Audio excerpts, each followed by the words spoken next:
Here in the Sanderson Center at Mississippi State, there are several sports to get involved with. One of the most popular sports is racquetball.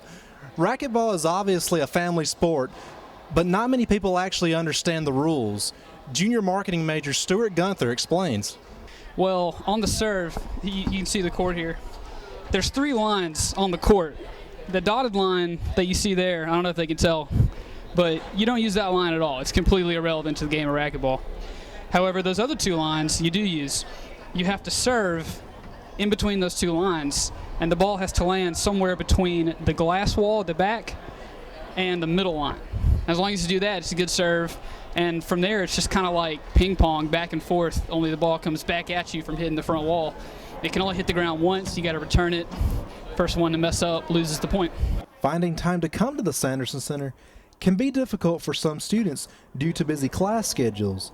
But Stewart says he doesn't have that problem when finding time to play racquetball. Sanderson's open till 10:30, 11 o'clock every night, so my latest class ever is at 2:30, and then I come up here at 5, and I can play for 3 or 4 hours, and study a couple hours after that, go to bed around 12:30, 1 o'clock.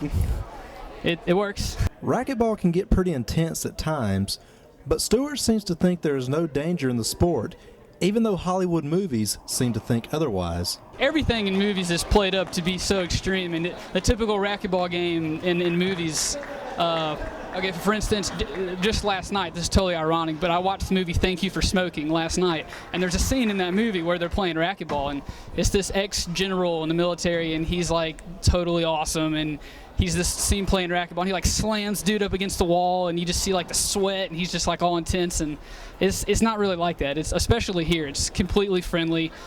I mean, if you do ever run into somebody, it's like, oh, I'm sorry, are you all right? Yeah, and it's cool. There's no one that's a jerk about it. The motivation for him to start playing the game was his dad. He got me playing at Memphis, and he just beat me so bad over and over and over. So I said, I'm going to get good now, and I started playing 2 or 3 times a week, and I've played it that often at least ever since. From the Sanderson Center, I'm Andy King, MSU Take 30.